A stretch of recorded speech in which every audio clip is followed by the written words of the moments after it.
第31章，夫兵者，不祥之器，物或物之，故有道者不处。君子居则贵左，用兵则贵右。兵者，不祥之器，非君子之器，不得已而用之。恬淡为上，胜而不美，而美之者，是乐杀人。夫乐杀人者，则不可得志于天下矣。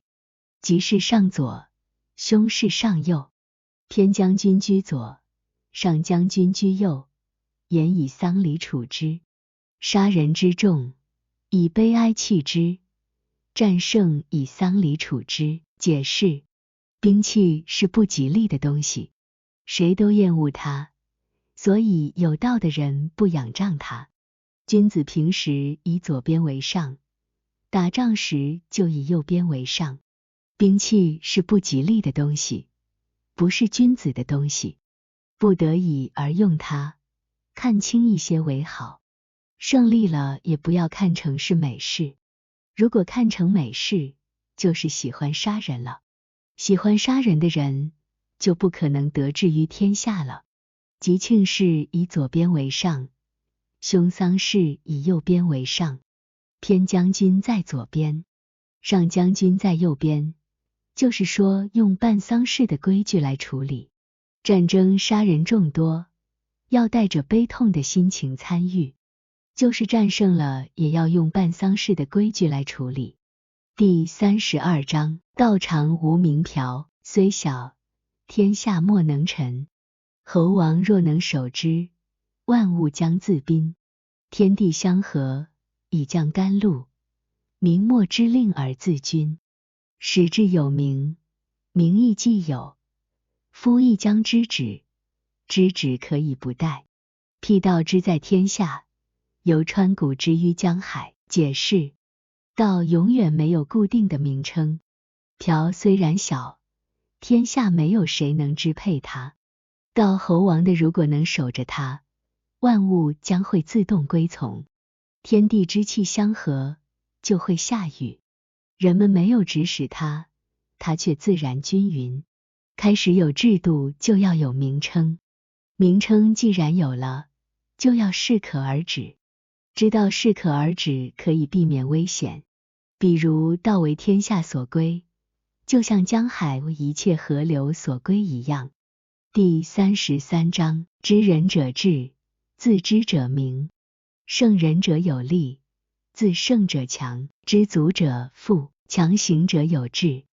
不失其所者久，死而不亡者寿。解释：能认识别人的叫做智，能认识自己的叫做明，能战胜别人的叫做有力，能战胜自己缺点的叫做刚强。知道满足就感觉富有，坚持力行的就是有志气，不迷失本性的就能长久，死而不被遗忘的就是长寿。第34章，大道泛兮，其可左右。万物视之以生而不辞，功成而不有。一养万物而不为主，可名于小；万物归焉而不为主，可名为大。以其终不自为大，故能成其大。解释：万物依它生存，而它从不说什么。成功了，它不据为己有。养育了万物而不自以为主宰，经常没有欲望，可称为渺小。万物想它归附，而它不自以为主宰，可以称之为伟大。因为它到底不自以为伟大，所以才成为伟大。第35章，执大象，天下往，往而不害，安平泰。乐于耳，过客止。道之出口，但乎其无味。视之不足见，听之不足闻，用之不足记。解释：谁要掌握了道，天下人都要向他投，都来投也不会互相伤害，大家都和平安泰。音乐与美食能使行人停步，道要说出来，却淡得无味。看他看不见，听他听不到，用它用不完。第36章，将欲摄之，必固张之；将欲弱之，必固强之；将欲废之，必固兴之；将欲取之，必固与之。是谓威名，柔弱胜刚强。愚不可脱于渊，国之利器不可以示人。解释：想要收敛它，必先扩张它；想要削弱它，必先增强它；想要废弃它，必先兴盛它；想要夺取它，必先给予它。这叫做精深的预见。柔弱会战胜刚强。鱼不能离开水，国家的好武器不能拿出来给人看。第37章，道常无为而无不为。侯王若能守之，万物将自化。化而欲作，吾将镇之以无名之朴。镇之以无名之朴，夫将不欲，不欲以静，天下将自正。解释：道是无为的，而没有一件事不是他所为的。侯王如果能保持无为这一原则，万物将自动向他归化。归化后，如果有欲望发作，我就用无名之朴来镇服它。无名之朴也就是根绝欲望，根绝欲望可以安静，天下自然就会稳定。第38章，上德不德，是以有德；下德不失德，是以无德。上德无为而无以为，下德无为而有以为。上人为之而无以为，上义为之而有以为。上礼为之而莫之应，则攘臂而扔之。故失道而后德，失德而后仁，失仁而后义，失义而后礼。夫礼者，忠信之薄，而乱之首；前识者，道之华，而愚之始。是以大丈夫处其厚，不居其薄；处其实，不居其华。故去彼取此。解释：上德不表现为有德，实际上是有德；下德自以为有德，实际上是没有德的。上德无所表现，不故意表现他的德；下德有所表现，并故意表现他的德。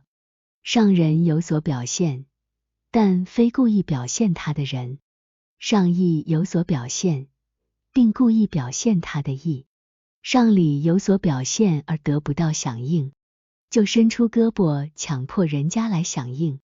所以失去了道以后才有德，失去了德以后才有仁，失去了仁以后才有义，失去了义而后才有礼。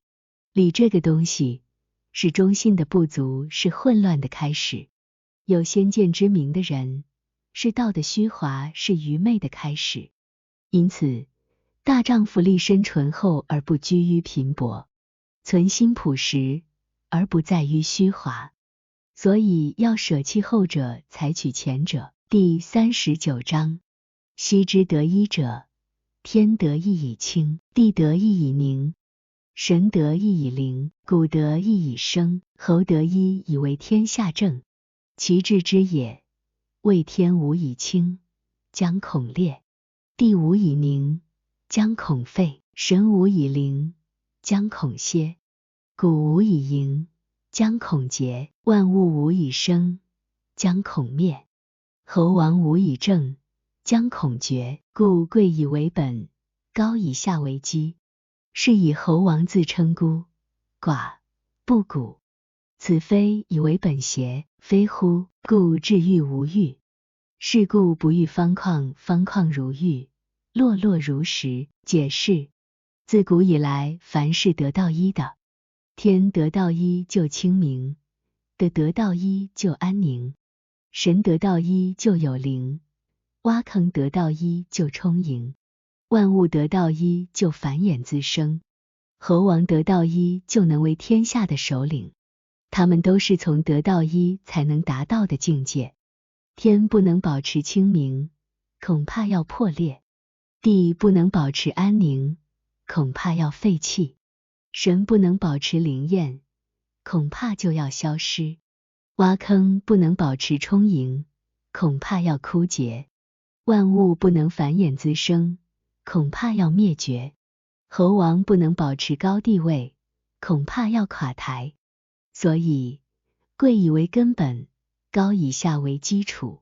所以猴王自称为孤家，寡人不，这不是以为根本吗？难道不是这样吗？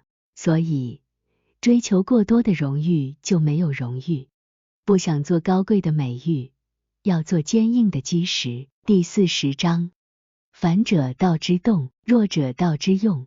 天下万物生于有，有生于无。解释：向相反的方向变化是道的运动，示弱是道的运用。天下万物生于能看得见的有，而有却生于看不见的无。